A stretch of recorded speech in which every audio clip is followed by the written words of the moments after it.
मोदी जी चला जाने के बाद आप क्या करेंगे? आपको तो আপনাকে তো হামাগুড়ি দিতে হবে। সবচেয়ে দেশের ক্ষতি করেছেন আপনি। खाली मेजोरिटी से नहीं होता। जब कॉन्स्टिट्यूशन अमेंडमेंट होता है तो कॉन्स्टिट्यूशन अमेंडमेंट होता है 2/3 मेजोरिटी के लिए, लेकिन आप चला के किया है, आप कॉन्स्टिट्यूशन अमेंडमेंट नहीं करके आप एक बिल किया है, वॉकअप अमेंडमेंट एक्ट किया है, लेकिन कॉन्स्टिट्यूशन अमेंडमेंट नहीं किया। মুর্শিদাবাদের হিংসাত্মক ঘটনার পেছনে বাংলাদেশি দুষ্কৃতীদের হাত প্রাথমিক তদন্তে জানতে পেরেছে কেন্দ্রীয় স্বরাষ্ট্র মন্ত্রক। এক সর্বভারতীয় সংবাদ সংস্থা দাবি করেছে এমনটাই। প্রাথমিক রিপোর্ট বলছে বাংলাদেশি অনুপ্রবেশকারীরা প্রত্যক্ষভাবে এই হিংসায় জড়িত, যাকে পিছন থেকে সমর্থন করেছে স্থানীয় কিছু নেতা।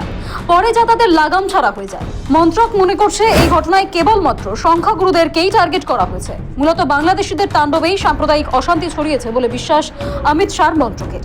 সূত্রের খবর, কেন্দ্রীয় মন্ত্রক মমতা বন্দ্যোপাধ্যায় সরকারের কাছে বিস্তারিত ব্যাখ্যা চেয়ে পাঠিয়েছে।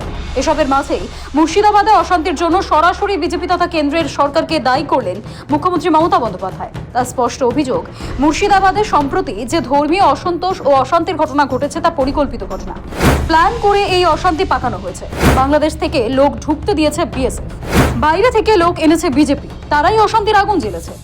क्यों बीजेपी का बाहर से आदमी आके आप गड़बड़ करके भाग गया? कोई फेद आपको देना पड़ेगा। आप चाहते हैं पोलराइजेशन करने के लिए, हिंदू और मुस्लिम में भागाभागी करने के लिए। आप चाहते हैं क्या आपका जुमला सरकार खाली कहे हम हिंदू का है और कोई धर्म का नहीं है। বুধবার নেতাজি ইন্ডোরে ইমাম মুয়াজ্জেম বুদ্ধিজীবীদের সভায় আমন্ত্রিত ছিলেন মুখ্যমন্ত্রী। সেই মঞ্চে দাঁড়িয়ে সরাসরি বিজেপি ও কেন্দ্রের সমালোচনা করেন মুখ্যমন্ত্রী। প্রধানমন্ত্রীর উদ্দেশ্যে তিনি বলেন, তাদের প্ল্যানিং কি? মমতার কথায় সীমান্ত দেখে বিএসএফ, রাজ্য সরকারের কাছে সীমান্ত সামলানোর অধিকার নেই। কে ঢুকেছে কে বেরোচ্ছে রাজ্য সরকার জানতে পারে না। গায়ের জোর। আমি এখনো চ্যালেঞ্জ করে বলছি গভর্নমেন্ট অফ ইন্ডিয়া, আপনি হোয়াই ওয়ার সো হারিড?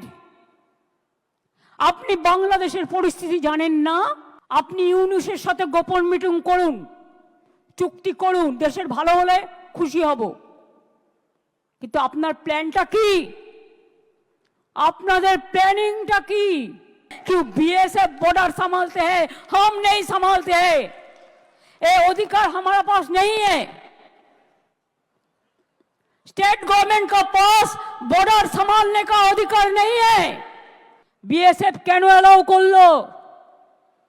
বর্ডারের দায়িত্ব তো আমাদের হাতে নেই। এখানেই থেমে না থেকে মুখ্যমন্ত্রী বলেন, বিজেপি কেন বাইরের লোক এনে এখানে গন্ডগোল পাকাবে, কেন এজেন্সির মাধ্যমে দাঙ্গা করাবে? বাচ্চা ছেলেদের 5-6 হাজার টাকা করে হাতে দিয়ে ইট ছোড়াচ্ছে। আর আমি কিন্তু খুঁজে বের করব বর্ডার এরিয়ায় বিএসএফ কাকে কাকে হাত করেছে এবং কিছু বাচ্চা ছেলেকে 5,000-6,000 টাকার বিনিময়ে ইট ছুড়িয়েছে। এটাও কিন্তু আমি খুঁজে বের করব এবং তদন্ত করব ভালো করে। মুখ্যমন্ত্রী মমতা বন্দ্যোপাধ্যায়ের এদিন মূল নিশানা ছিলেন কেন্দ্রীয় স্বরাষ্ট্রমন্ত্রী অমিত শাহ। তার নাম না করে মুখ্যমন্ত্রী বলেন, স্বরাষ্ট্র মন্ত্রক কালিদাসের মতো হয়ে গেছে, যে ডালে বসে আছে সেই ডাল কাটছে।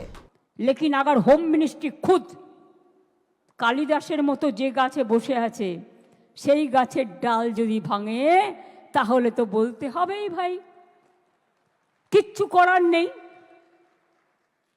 इतना जल्दीबाजी आपका क्यों है? आप तो प्राइम मिनिस्टर कभी नहीं बनेंगे। मोदी जी चला जाने के बाद आप क्या करेंगे? आपको तो আপনাকে তো হামাগুড়ি দিতে হবে। সবচেয়ে দেশের ক্ষতি করেছেন আপনি। মোদিজিকে আমি রিকোয়েস্ট করব, দয়া করে লোকটাকে কন্ট্রোল করুন। সমস্ত এজেন্সিকে দিয়ে দিয়েছেন ওনার হাতে। বঙ্গ বিজেপি নেতারা বারবার মুর্শিদাবাদের অশান্তির ঘটনায় রাজ্য প্রশাসনকে নিশানা করে চলেছেন। বাদ যায়নি কংগ্রেস বামেরাও। যদিও বাংলার শাসক দল বারবার বিএসএফ এর একাংশকেও কাঠগড়ায় তুলেছে। মুর্শিদাবাদের অশান্তির ঘটনায় সঠিক তদন্তের দাবি জানিয়েছে শাসক শিবির।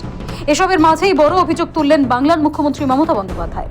সৌভিক সান্যালের রিপোর্ট, সময়, কলকাতা।